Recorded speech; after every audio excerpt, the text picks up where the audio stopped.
Good evening, ladies and gentlemen. I'm going to call to order the meeting of the Richmond City Council for Monday, April 25th, 2022. May I have a motion on the minutes? Moved and seconded. Any discussion on that? All those in favor? Any opposed? That is carried. Madam Clerk, any agenda additions or deletions? None, Your Worship.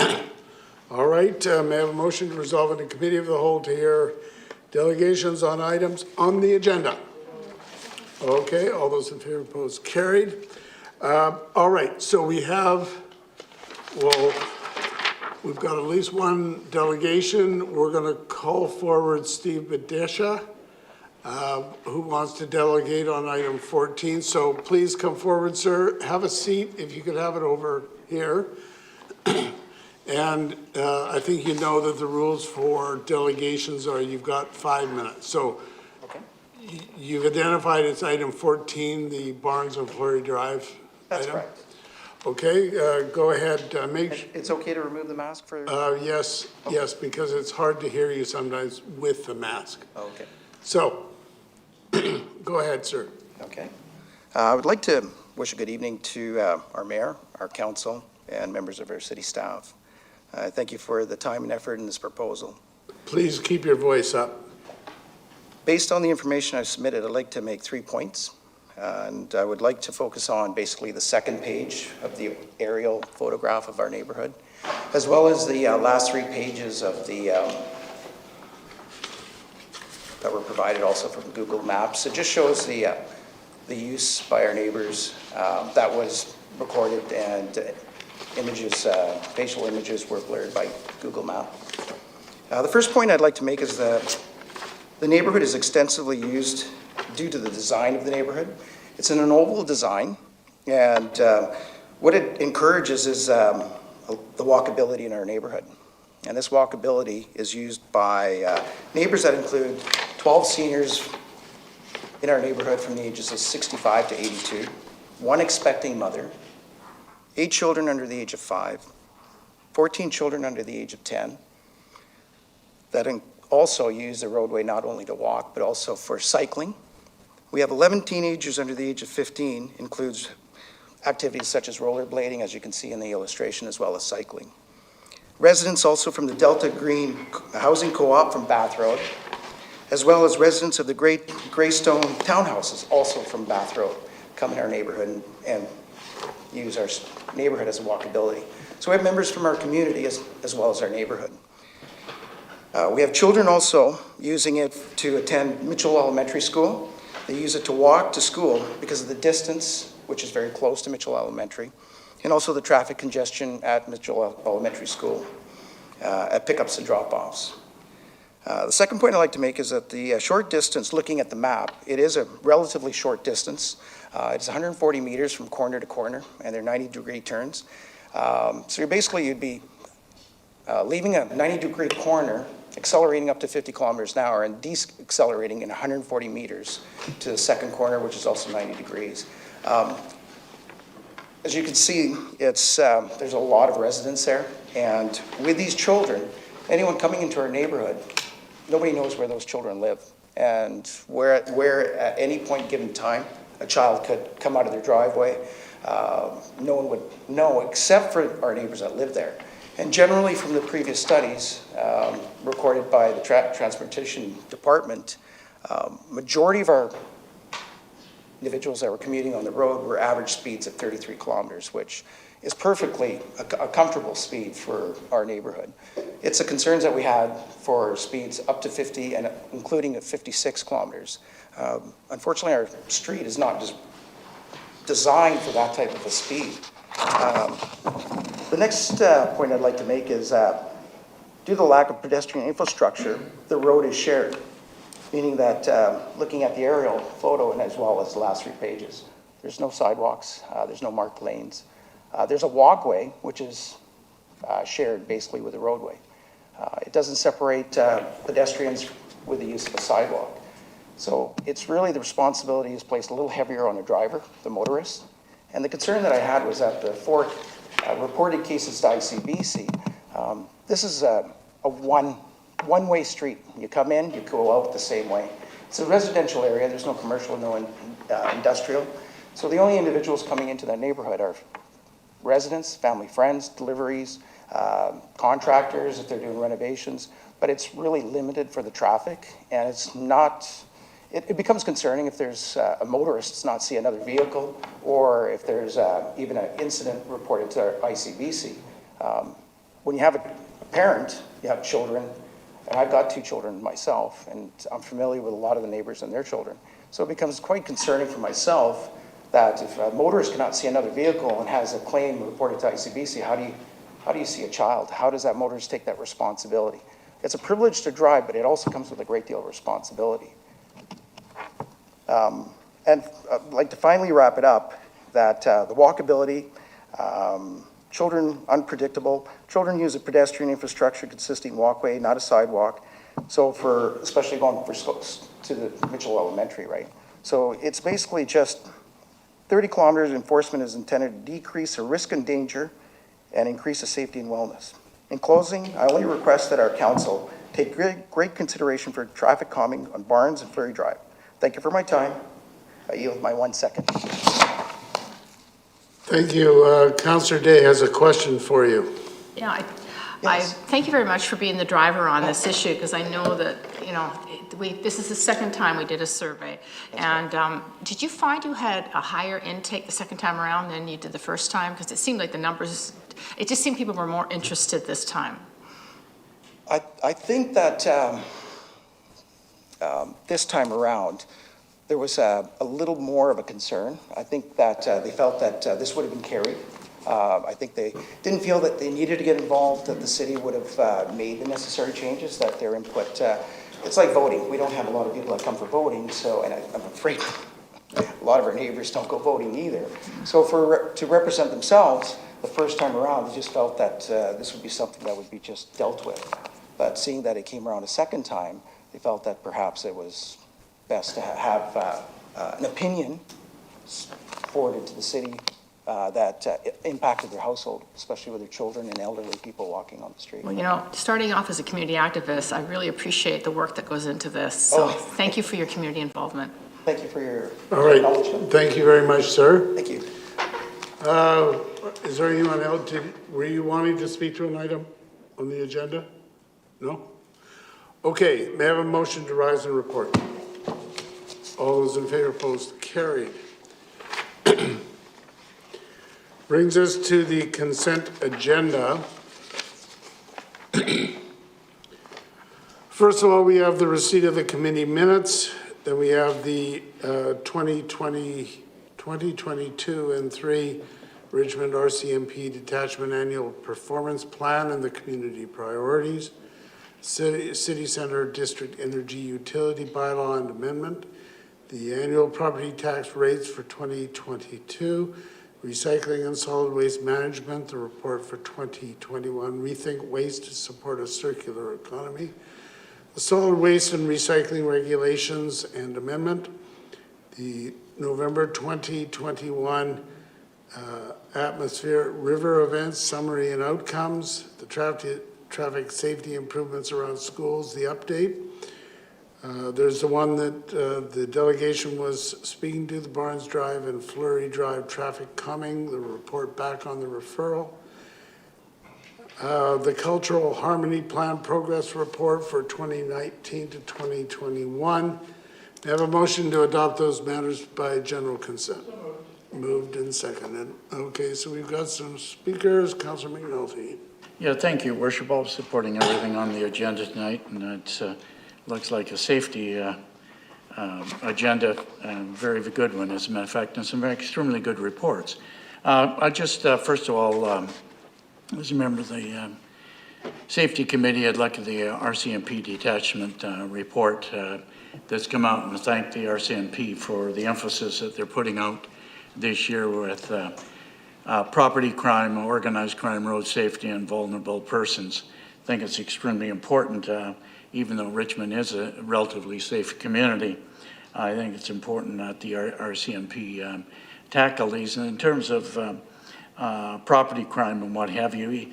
You know, we talk about breaking and entering business, being broken into, but probably the biggest thing, and I think we're seeing it literally daily on the news, is the various telephone frauds and incidents that are taking advantage of our seniors, saying that somebody is in jail, have to bail them out, et cetera, et cetera.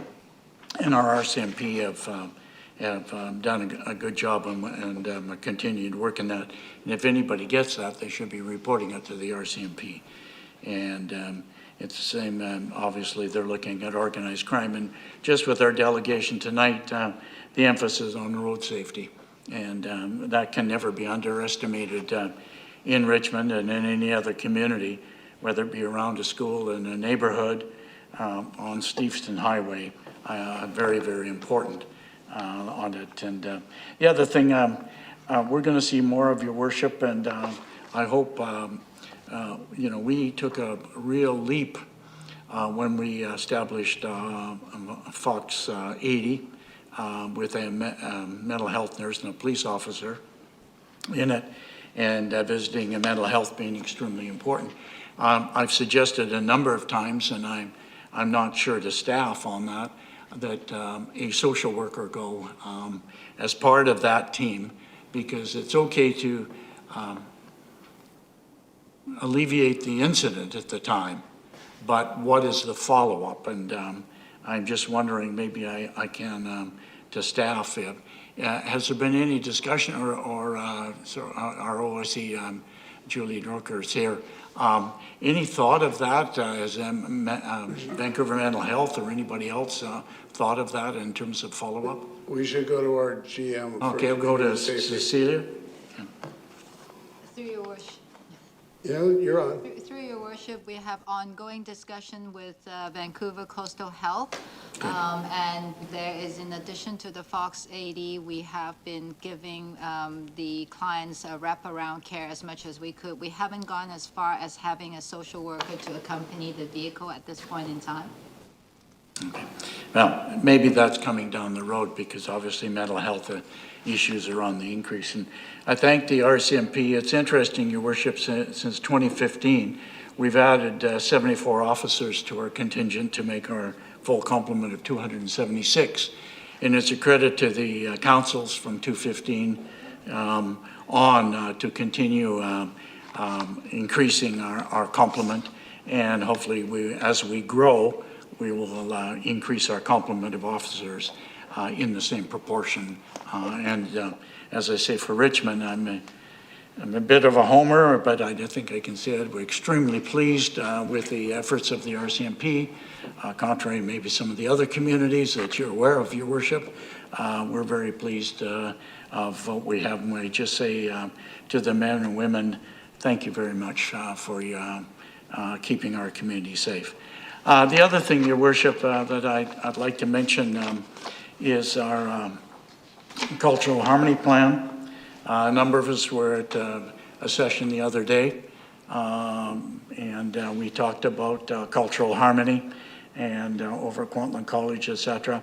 I think it's a great plan. It's a great opportunity, but obviously, and things that we're doing, but we still have to tackle racism. And we have a ways to go on that. And even though we are doing a great deal, we're not doing enough because it seems it springs up now and again. And I think we need to stand up together to combat that. But in the meantime, the program that's set up by staff is good. The partners that we're working with, and it's a good document. This will get up on the web to whoever you worship through you. This will hopefully get up on the web, because I like our next steps and where we're going on it. I would think so, yes. Get it up on the web after this? Sure. Okay. All right, that's important. And the other question I had, it's a public works question, a lot of things happening. In our terms of recycling, I'm going to support what's on the floor, but when we get to yard trimmings and what have you, Non-residents, and our page for council members, CNCL 133, they each, it's $20 per cubic yard for resident, non-resident, and then we obviously get commercial landscapers from Vancouver, et cetera, coming in to make a living here. Do we get many dumps from outside of Richmond to the work yard? Mr. Irving or Suzanne? Draft? Yeah. Through your worship to Councillor McNulty, we don't get many on the yard trimmings from outside of Richmond. We actually limit that to Richmond residents or businesses only. Okay. All right, well, thank you for that, because I was going to suggest if we should be charging them the processing fee and what it really cost us to on it. I'm very happy as well, your worship, while I'm on this, is the things that are happening at the workyard now. We're looking at thermostats with dangerous mercury and the safe handling and that. And the one thing, and I think if I can through you, your worship, to pass on, is I go to the workyard or the recycling depot once a week, is the friendliness of the staff. And I guess before you get a job at the workyard, you have to pass a personality test to get it, because I'm hearing compliments when I'm there, I'm recognized, et cetera, and they come up and they thank me for the workyard and everything, and saying your staff are so kind and so helpful. And I said, yeah, well, that's your Richmond staff. I'll be proud to live in Richmond. But I'm being facetious on that. But I would ask you to echo those kinds of comments back to the staff there, because they are doing a good job. At the recycling depot. At the recycling depot. They're getting compliments, and I'm sure people are also maybe seeing it there, but they're also saying it to people like myself, and I'm sure they're probably saying it to other councillors and whoever. So with that, I'll ask you to do it. Just take that under advisement. Thank you very much, your worship. Okey-doke. Councillor Day. Oh, good. Thank you very much, Mayor Brody. I'll be supporting everything on the consent agenda as well. I just want to speak to a few of them. Number 7 is the Rcmp annual report. Well, you know, the Rcmp sends out a monthly newsletter, and it's really helpful because it gives hints and tips on things like dealing with someone trying to scam you out of money for a loved one being in jail. And so I share that every month with my community groups that I liaise with, and every one of them thank me for it, because there's always some little gems of ideas in there that they hadn't thought of. And the Vulnerable Persons Unit in 2019 had 2,281 cases, but this last year, 1,607. So that's a significant drop from 2019. So the Fox 80 car is doing a fabulous job. Number 9 is annual property taxes, and while I voted against the property tax increase, this is actually a housekeeping item that just shows how the tax is actually applied. Number 10 is the recycling waste management. Well, we can't say enough good things about the recycling center. You know, in 1990, 100% of garbage was garbage. And in 2021, 79% is recycled. That's a humongous change in a very short period of time. And, you know, 79.6% is diverted of all waste. And the blue box recycles 8,000 tons, the green bin 23,000 tons. And I just want to remind people out there that, like, I just recently took a mattress for a friend to the Delta dump, where we had to pay about $40 to dump it. But if you actually call the city, they'll pick it up at the curb for free. And we recycled 19,000 large items last year.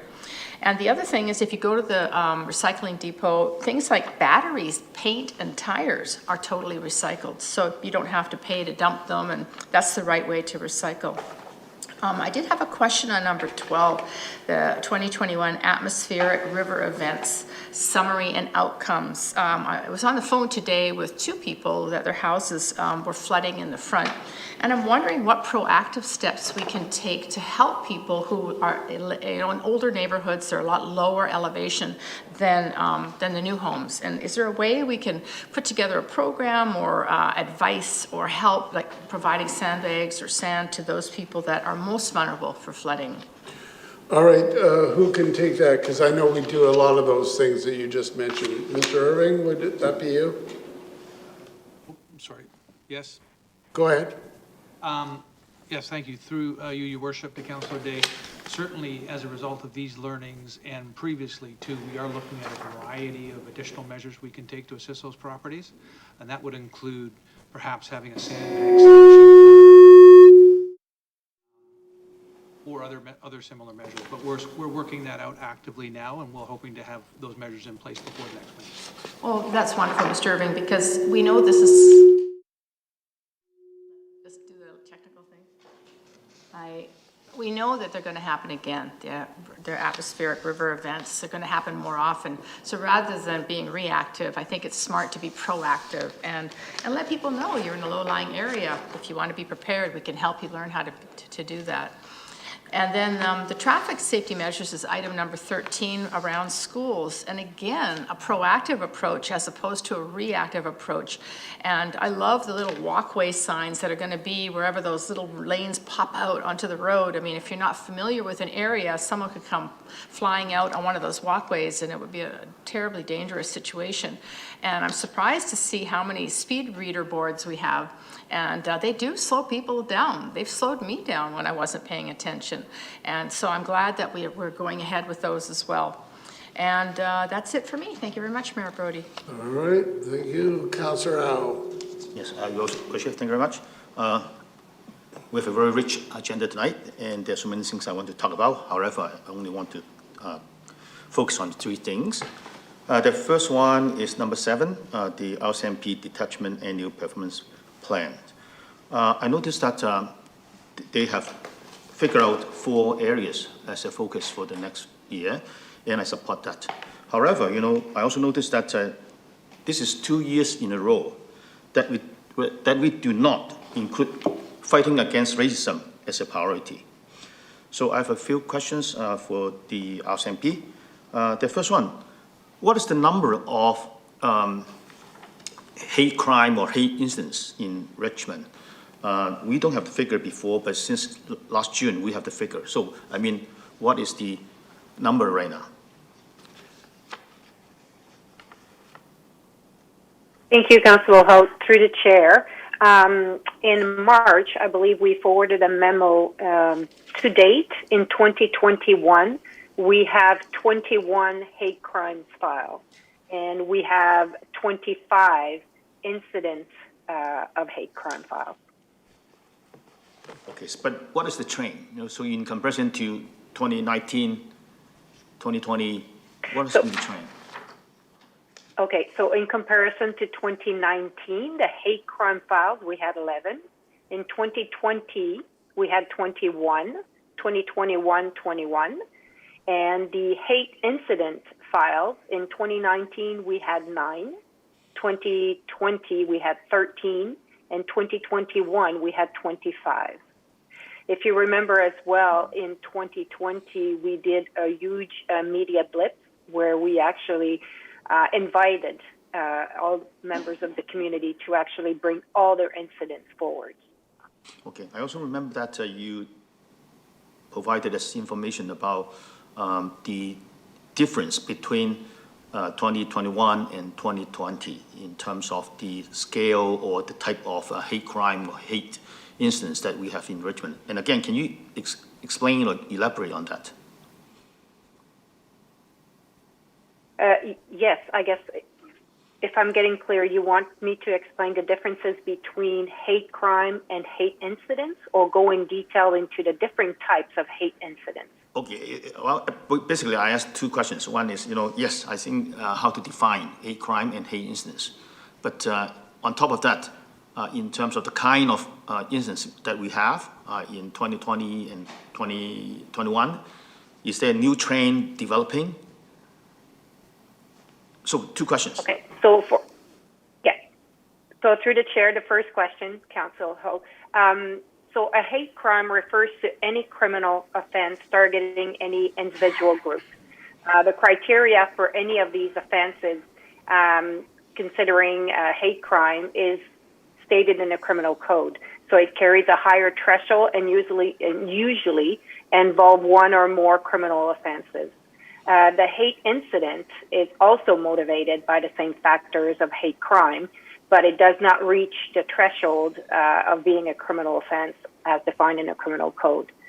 The types that we may have, we have some that occurred at schools. I'm going to be very vague. I can send you a separate memo as well, which details every single one of them.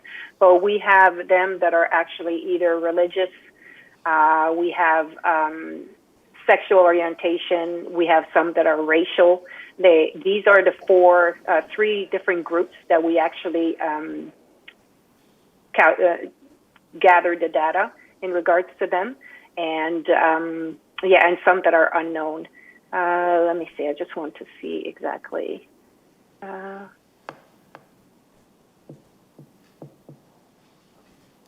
So if I can say, 61% were categorized towards the Asian community, 19% Black community, and 13% were for South Asian and Middle Eastern, and 6% were unspecified races.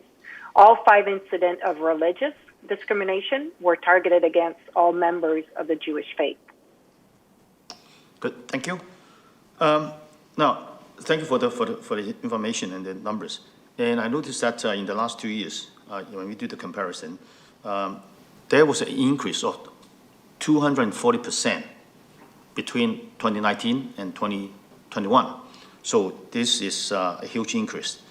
And from the information provided to us a few months ago, we also noted that there's a more widespread racist kind of crime in the community. So it's now beyond the Asians. As being mentioned, there's more targeted to the Black Canadians and also the South Asians. And last year, I raised the question saying that, why don't we have this as a priority? And at that time, we did not have the numbers. And this year, we have the numbers. So we know that this is a huge increase of 240%, and also is now extended beyond the Asian community. And I think there's no sign of slowing down. So I hope that this year, we can put fighting against racism as a priority. I'm not suggesting that we should take off or replace any of the 4 priorities already identified, but perhaps we can add a 5th one. To me, I think the difference between hate crime and hate incidents is only academic. A few days ago, I attended a seminar or workshop with the mayor and 3 other councillors, and we heard firsthand, directly from the victims of such kind of incidents, how it has impacted her life and their life. And sometimes perhaps hate incidents might seem to be lesser serious, but in terms of impact on the victims, perhaps that's even stronger, because there's no way for them to seek legal redress, because it doesn't meet the threshold of the legal action. However, the emotional impact, the psychological impact is as much as a hate crime. So I suggest that we put the 5th one in this year's plan, and I would like to take the leadership of the mayor. If there's enough consensus, perhaps we can just do it by consent.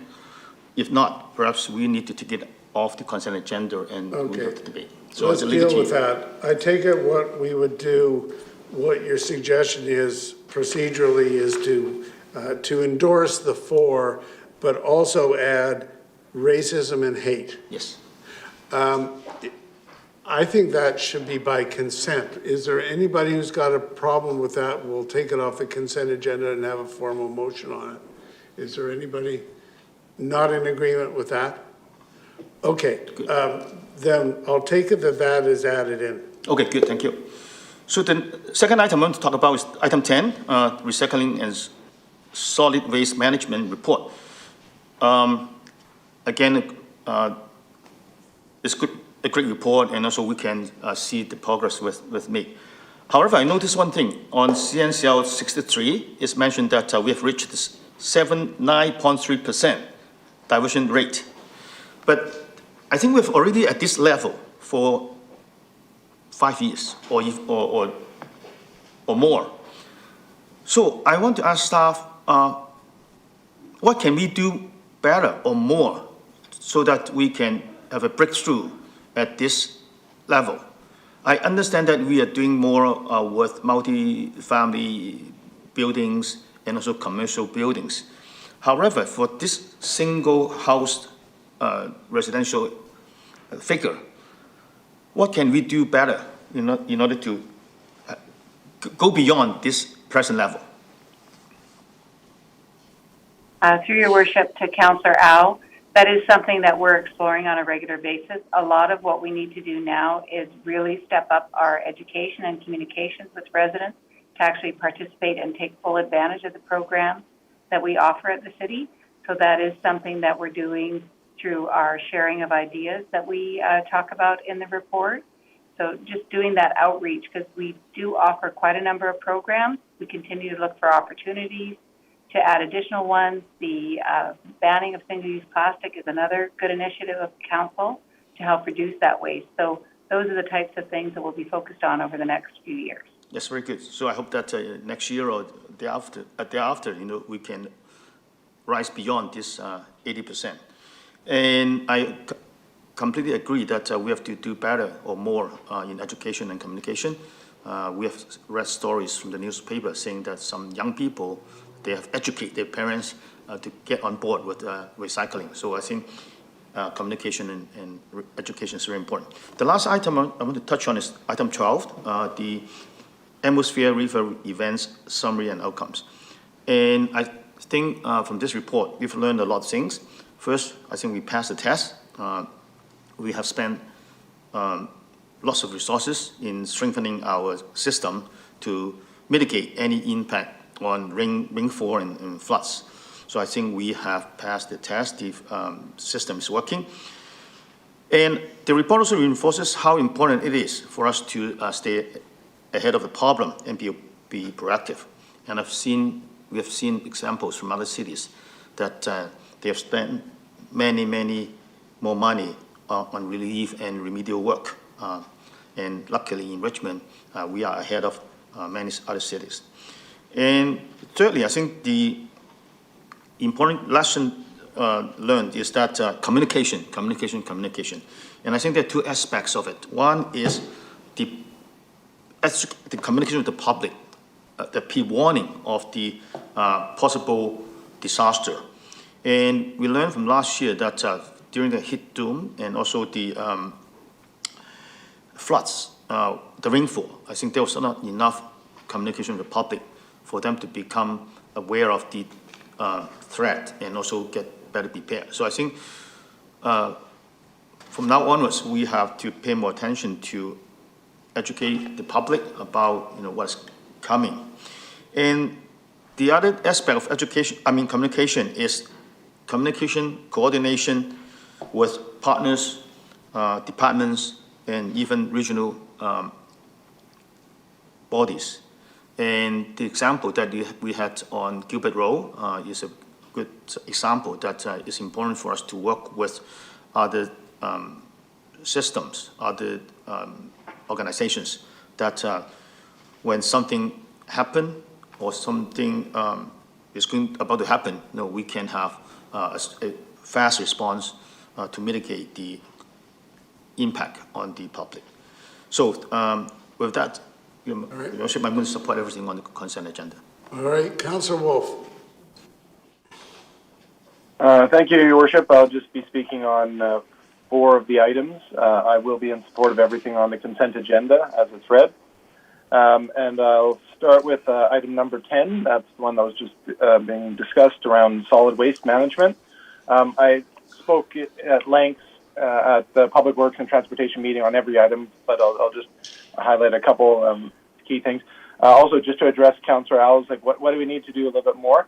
I think for me is having the smallest possible garbage bin, and knowing that you don't have any more space to work with, and you have to be very conscious throughout the day.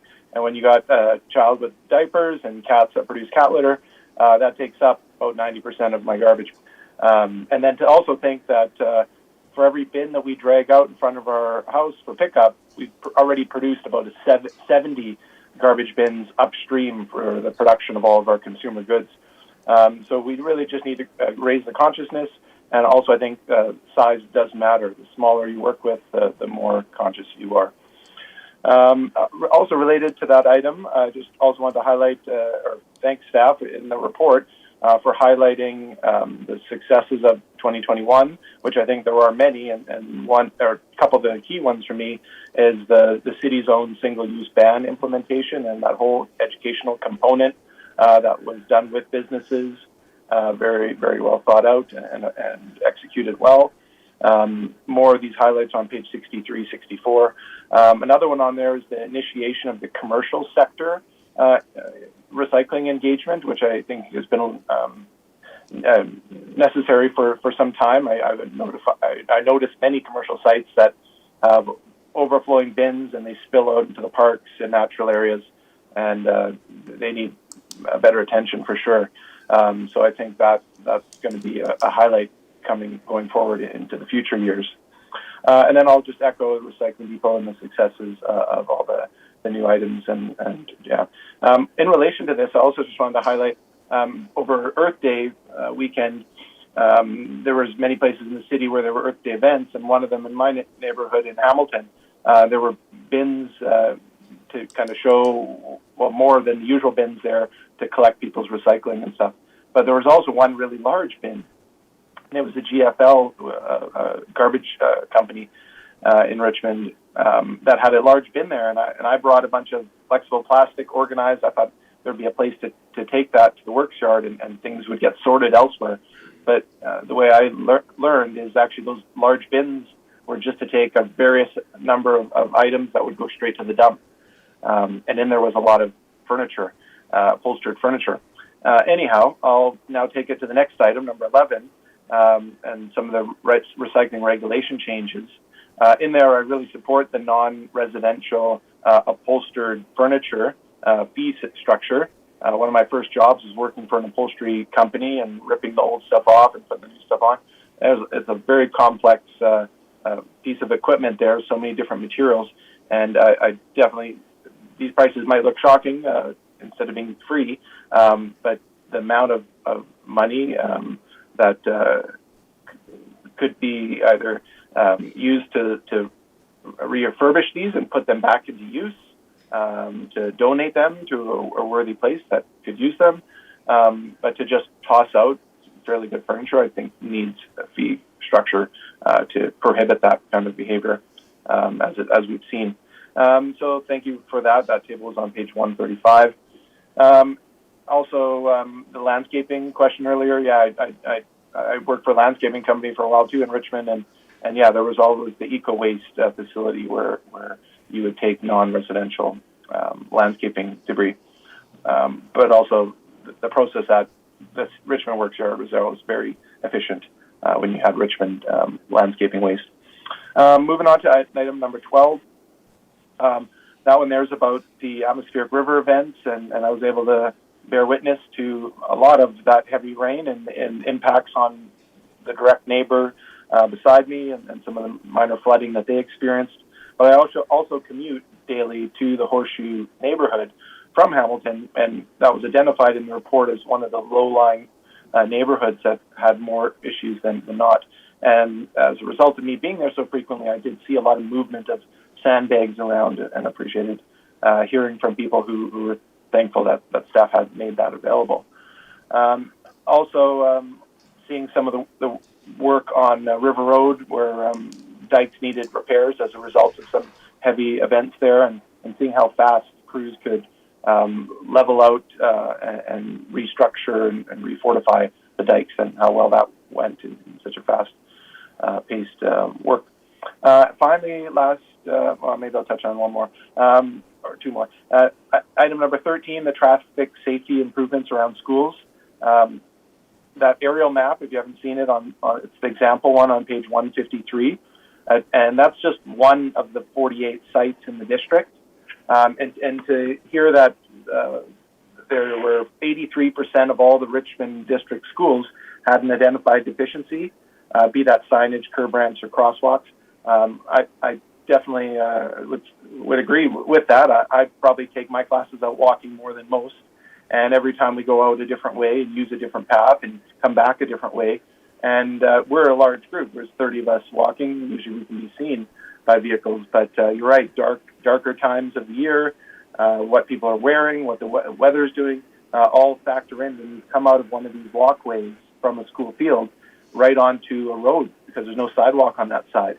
And so, so I'm very appreciative of the work that staff have done. And look forward to the work of the Transportation Safety Committee as they try to address all of these in a timely manner. So I appreciate that. And then just to touch on, after I didn't have a question from the delegate, but I did support seeing him come to speak to council now. I think it was about 4 times, and very well done report and public consultation by staff. And clearly, there is need to make this move that we're supportive of tonight. So I'll be in support of everything on the consent agenda. Thank you. Thank you. Councillor Hobbs. Oh, thank you. And through the chair, I wasn't going to talk about the Rcmp performance plan, but I think I will make a quick comment on that one. And that is just so the public is aware, and the Rcmp can correct me, I'm not speaking for them, but when you have strategic pillars and 4 priorities for a year, I mean, everybody has to realize that all police, including the Richmond Rcmp, would take all violent crimes against people extremely seriously, including hate crimes and hate incidents. And I think we can all be very confident that the Rcmp in Richmond are working very hard on that. So it's an all-encompassing kind of strategic plan and yearly plan. So I just want to support all things on the consent agenda, Your Worship, and just comment on a couple. And the first one is the city energy. It's number 8 on the agenda, and it speaks to the GHG reduction and compares it to doing business as usual. And it says in there what the reductions have been, starting with 2007 as a benchmark with a 33% reduction by 2022, and then the goal is to have an 80% reduction by 2050. So just a quick question to staff, so everyone can have kind of again, a basic understanding of it. When we talk about business as usual, is it a fair question to ask you, what would the situation be, or what would our increases be like if we weren't doing the district energy plans that we are? Because they're quite remarkable when you read the reports. Your Worship, to Councillor Hobbs, we can easily evaluate the benefits in reduction of GHG emissions to existing energies by actually reduce GHG emissions as we started implementation. For example, for Alexandra DU, which is the initial first district energy node, we up to date we have reduced over 7,500 tons of GHG emissions. And as we go further with expansion of OVDU, adding sewer heat recovery energy, and condition to council approval for city center DU, we have opportunity to reduce over 45,000 annually GHG emissions from the community. Right, and you're talking tons, correct? In tons, correct. Yeah, it's a remarkable program and an award-winning as well. So the next item that I just wanted to touch on was number 10, and that's from Public Works, and it's regarding the single-use plastic and different aspects of that. This was asked at committee as well, but can you just comment on the reaction that has taken place in the business community? It came up earlier, but there's been a lot of communication about it. They are some of the people that are affected most immediately by it. And so I believe you've had good communication with the business community, and if you could comment on the reaction you've had. Through your worship to Councillor Hobbs, yes, the reaction from the business community has been one where they really appreciated the approach that the City of Richmond has taken with involving them right from the beginning, and they are very appreciative of the tools that we have made available to them as well that they can use to help promote that the city is putting the ban in. So they've been extremely pleased with the level of engagement and how much we've involved them to help them understand the bylaw and what alternatives are, because it's been very helpful for them to understand what they should do as a business to prepare. So they've been very pleased. Yeah, I think it was a smartly implemented plan in terms of communication and then enforcement at a later date as well. One issue that struck me in the report too, kind of gets into it, I think, on page 120, but is the impact of clothing and the recycling of clothing items and cloth items. And one thing I was wondering about was the impact it has in the city, because other than, you know, recycling and donations, which is mentioned in there, my understanding is that old clothing items actually are one of the most serious environmental impacts that we have when it comes to waste. And are you able to comment on that at all? Through your worship to Councillor Hobbs, not in detail, other than to say that we do promote a donation of clothing items as much as possible, and we partner with Metro Vancouver on their campaigns around that. Yeah, so that is about all that the public can do with that issue right now, correct? Correct. That I know about. Okay, thanks. And I just wanted to mention, I think it's on page 101, one part of that report that I found really useful was how to recycle and the common mistakes chart, because I've made a lot of those mistakes and had to correct them. So I thought that was super helpful. I think it's on page 125 actually. So, and one comment I wanted to make regards the atmospheric river event, that's number 12. And I did ask this at committee too, but I think it's interesting because I found it a little confusing. And if you could just comment on the flow data, because as I mentioned at committee, I mean, the peak at Hope and the peak at Mission, you know, 6230 and 10,700 are actually lower than the average at Hope and Mission, which they have their own numbers. And I understand there's a rationale to explain that, but the public might find it interesting how close we got during that short event in terms of the peak flow there compared to the average flow. And intuitively, it sometimes doesn't make sense when a peak is lower than an average, but I know you have an explanation for that. Through your worship, Councillor Hobbs, yes, the comparisons there are based on, the averages are from the freshet flows. Those are the typical high river flow events that happen annually when the snow melts and the weather warms up. So those are generally when the warnings come out from the River Forecast Center to watch out for fast-flowing rivers in late spring and early summertime. And typically those are the highest flows that you experience on the Fraser River. What happens in a rainfall is generally they don't affect the flow rate of the Fraser River too much. So the peaks that are in there is actually how much the river was flowing during the atmospheric river event.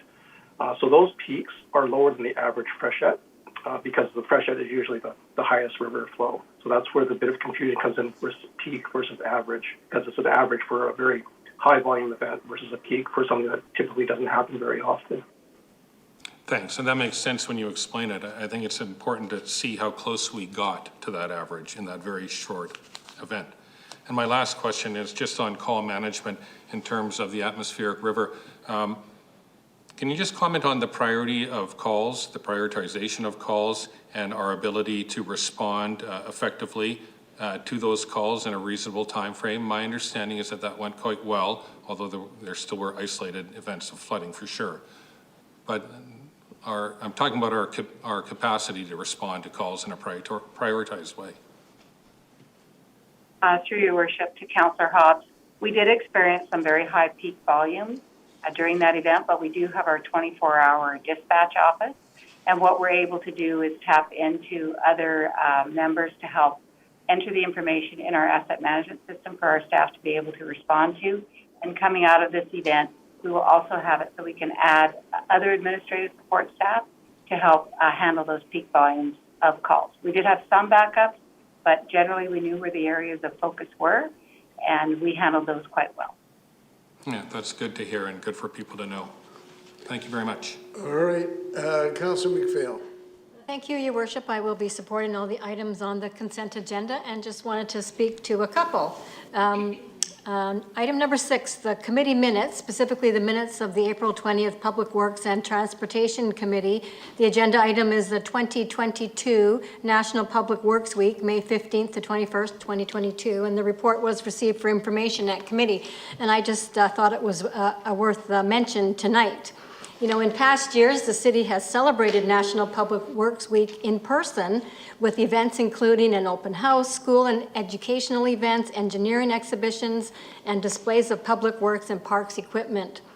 And due to the uncertainty with the COVID-19 pandemic, staff have pivoted in 2022 to virtual events to celebrate this year's National Public Works Week, similar to the events undertaken in 2021, and will include a social media, student engagement, and community engagement campaign. But we all know how much the very popular and interactive Works Yard open house is missed, and as with the other events. So it was really good to hear that staff said they are considering opportunities for in-person events to be held in the fall. Item number 7, the 2022-2023 Richmond Rcmp Detachment Annual Performance Plan and Community Priorities. Well, a lot has been said, so I'll be short on this and say I really appreciated the opportunity to give input into the plan.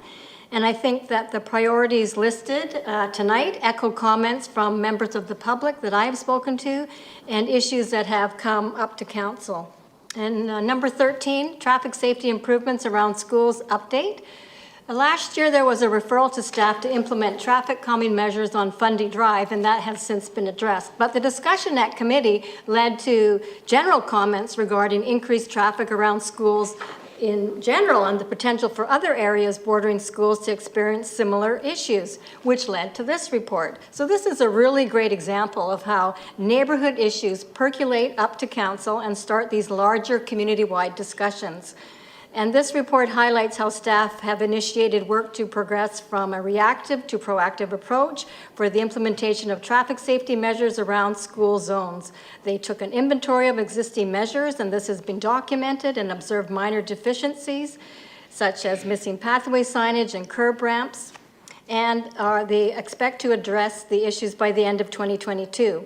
For the next phase, staff will consult with the city's Traffic Safety Advisory Committee, and also this report will go to Richmond Council School Board Liaison Committee, where I hope it will generate some more discussion there. And really, I think this is great to get that inventory and have everybody on the same page, the council and school board working together. So thanks, Your Worship. All right, thank you. Councillor Steves. Harold? I've got a couple of comments on 3 of them. First, the district energy report. I'm pleased to see that is progressing really well as usual. And I've noted that when I asked this question at committee, that staff have indicated that we're on track to service around 50,000 housing units in the downtown center. And that's substantial and will make a major change in terms of climate change and all the problems that we're facing in the future. Our district energy is far better than fossil fuel natural gas, and it's actually cheaper than hydro. And hydro is not clean either, whereas this is clean because it's heat from the ground. And I just want to point out that hydro, whenever they build a dam, they cut down the trees that sequester CO2. They flood grassland, which sequesters almost as much as trees. And that goes on for the 100 years that the dam is in existence. So dams are not clean, and hydro is not clean. Our district energy is, and we should see that happening throughout Metro Vancouver. I think it would be a major change.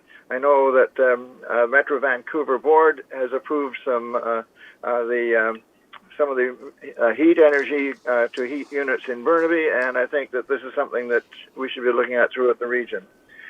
Secondly, I wanted to comment on the solid waste management and the yard grass clippings and tree waste. I made a referral ages ago about the city, well, actually 3 or 4 times over the decades, actually. But the last one was regarding the what was it? The go-kart track. That we should be looking at recycling our own yard, our own grass clippings and clippings we pick up in the community. When they went to harvest power, I was working carefully with the former group before Harvest Power took over, and they said that our yard waste was so clean that was picked up by the city trucks was so clean that when they composted it qualified for going on to organic gardens and organic farms. Harvest Power just mixed it in with Burnaby's, which they said was about the dirtiest that they ever saw, full of plastic and garbage. So I think we should come to terms where we should actually be preparing our own compost. And particularly knowing that the uncertainty of what's going to happen over the next few years at Eco Waste, and we should be utilizing those in our parks. And I know we're using some of them, but also on farms and soils of Richmond to improve them. And finally, I wanted to comment on the atmospheric river events, just a side event to remind council. I mentioned this at committee.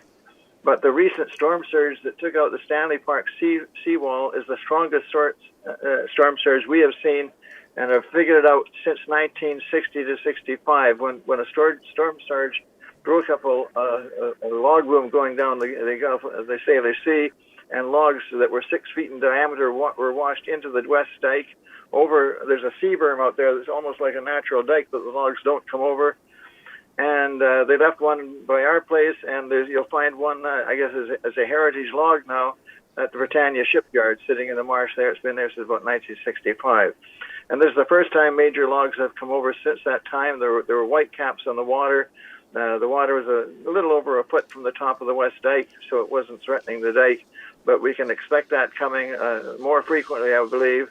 And I think we need to speed up the process of building the sea berms outside the West Dike, because it's not just atmospheric rivers we're going to have to worry about.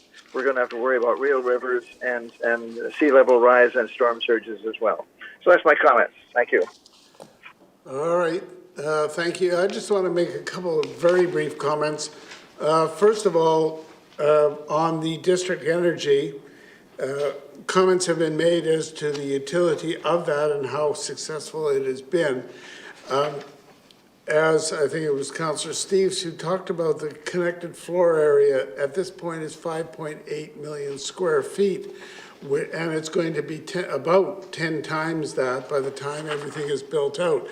And what is remarkable, and the story that I don't think has really been told, is on council page 40, as to the entire area that is going to be using district energy in the future.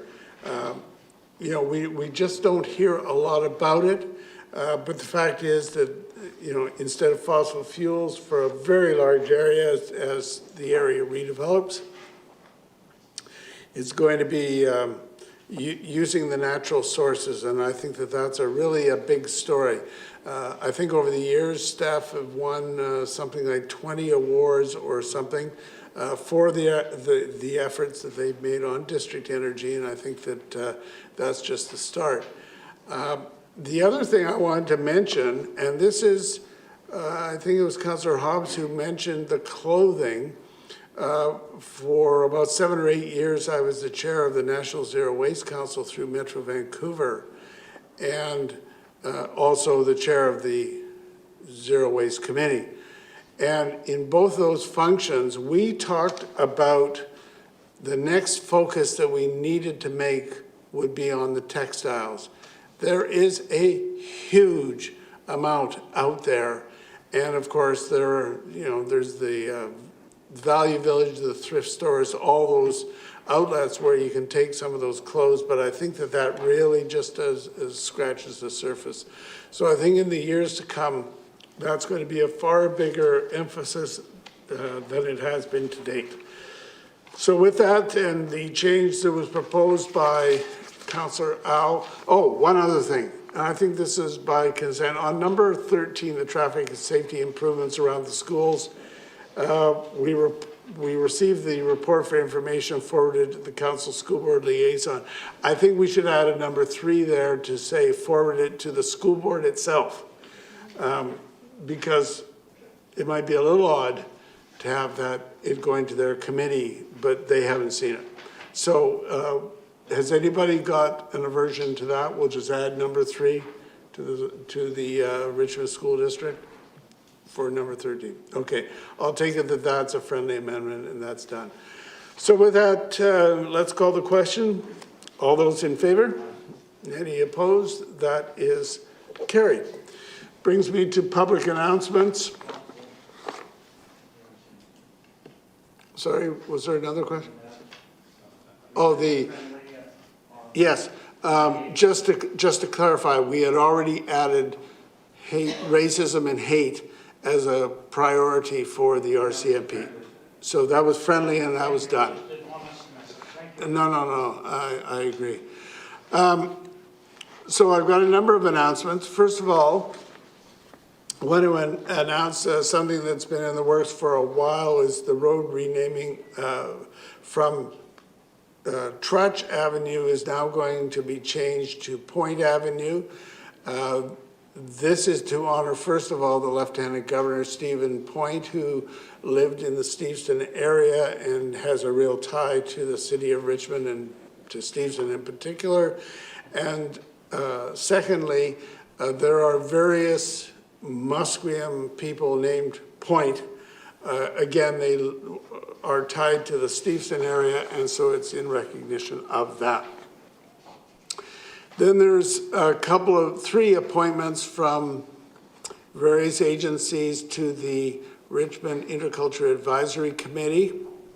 This is for a 2-year term, and it expires December of 2023. Ashok Ratan from the Richmond Multicultural Community Services Society, Ellie Lynn from Success, and Daniel Remedios from the RCSAC. Then, in more generally, it's National Volunteer Work. We have a proud tradition here in Richmond of volunteerism. This week, April 24th to the 30th, that's National Volunteer Week, and we want to recognize and acknowledge the outstanding contributions of our volunteers to build community connections and vibrancy. And if you want to know more about that, go to the website icanhelp.richmond.ca. Then we're hosting a recreation and sports job and volunteer fair this Thursday, April 28th, and many want to take a note of that and take it in. That's going to be at the City Center Community Center from 3:30 to 5:30 p.m.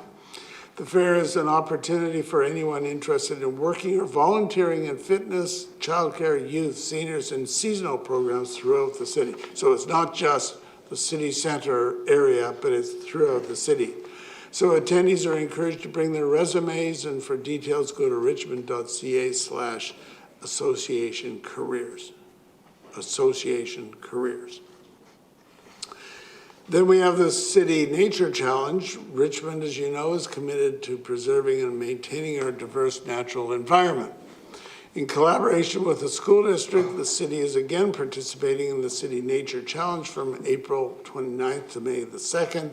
It's a family-friendly global initiative to encourage cities to compete for the most observations of biodiversity and reconnect residents with nature. So if you want more information on that, as to how to participate and record your observations, go to the city website.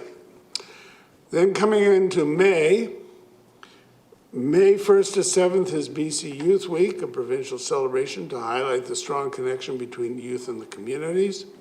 The city is hosting several events for Youth Week, including UROC Youth Awards, that celebrate the achievements and dedication of outstanding youth and asset champions within Richmond. So details of that are on the website and the social media channels, but many will remember the UROC Awards, which we of course had to change once we got into the COVID days.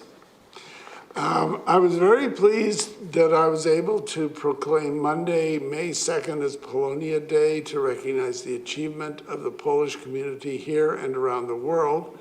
There are around 3,000 residents of Polish heritage in the city, and we welcome their traditions, their language, their identity as another example of the rich cultural diversity that exists throughout our community.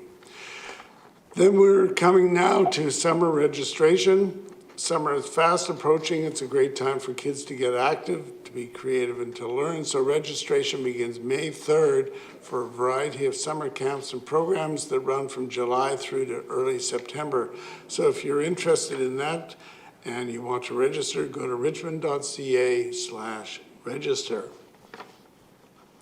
And I've got just two more.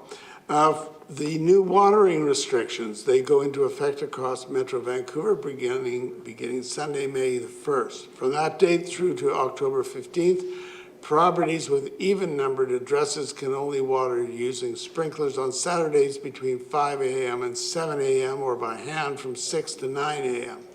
Odd-numbered addresses can only water using sprinklers on Sundays between 5 and 7 a.m. or by hand from 6 to 9.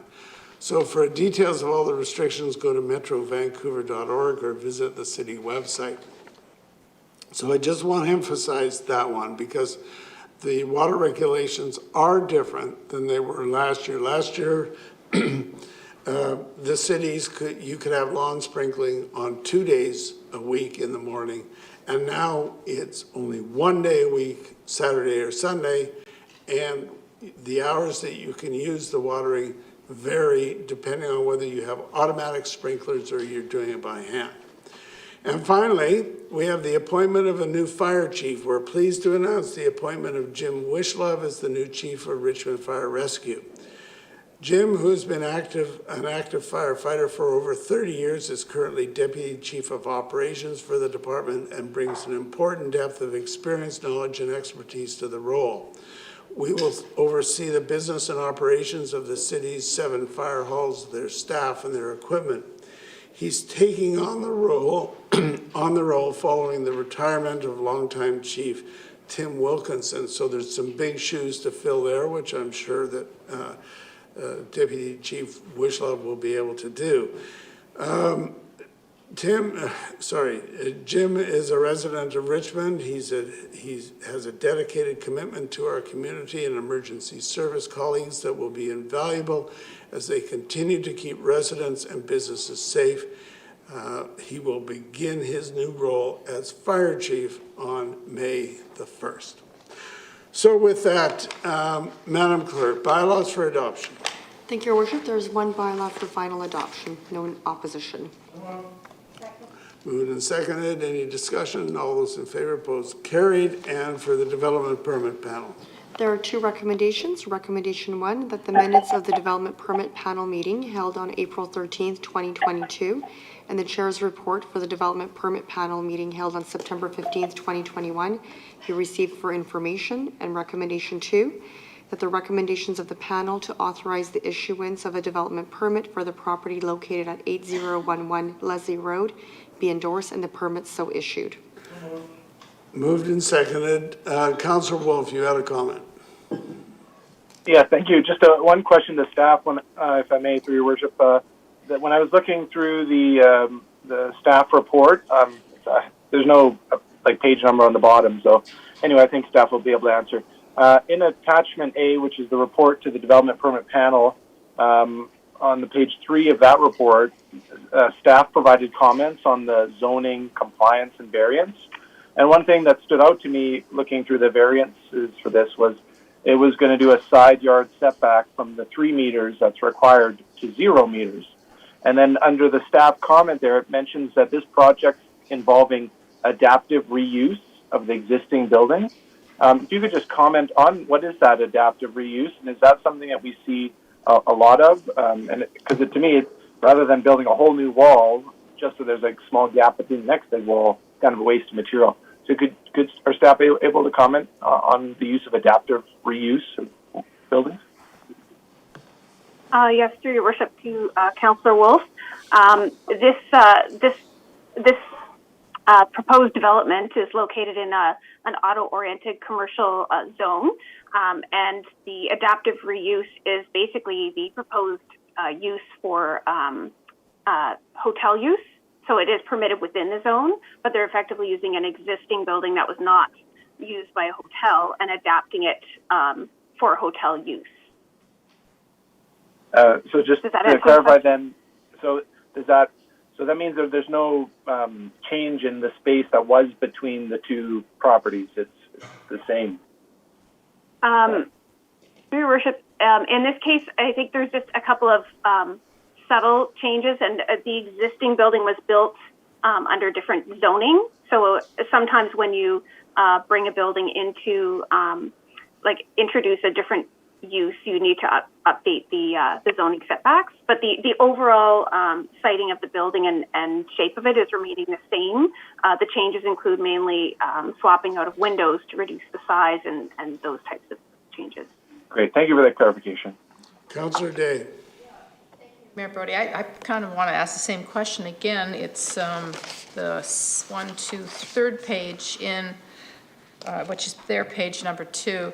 It said that this is on Leslie Road, 8011 Leslie Road, that Linda Valter, architect with the aid of presentation, proposed changes to the existing building for the conversion from office to hotel uses. That's a significant change. And you're saying that's allowed under the existing zoning? Yes, through your worship to Councillor Day, with each zone that's within the city, there's a range of permitted uses. And under the CA zone, which is the current zoning, so there's no proposed change to the underlying zoning, there are a wide variety of uses that are permitted. And those uses do include that hotel use, as well as office. So there's a wide range permitted. Okay, I don't know that. Why is this coming to us now? Why didn't it come to us at public hearing or at one of the planning committee meetings? Through your worship to Councillor Day, there is no proposed change of use within the zone. So, this just came forward for the changes to the form and character of the building to adapt the windows for the new use. When I'm saying new use, perhaps I'm being confusing. So these are uses permitted within the CA zone, within the auto-oriented commercial. And there's a wide variety of uses permitted. Previously, there was an office use, but also permitted within that same zone with no change to the zoning, no requirement for public hearing.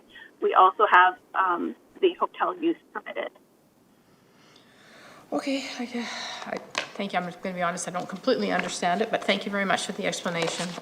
As I understand it, you've got a certain zoning. It includes office and it includes hotel. You want to go from office to hotel. Isn't it that simple? Through your worship, yes, that's correct. And so as the result of that, without a rezoning, all you've got to do is go to the development permit panel and get a development permit. Yeah, that's correct. All right, we're going to call the question on this. All those in favor? Any opposed? That is carried. Someone move adjournment. Okay, we're adjourned. Thank you.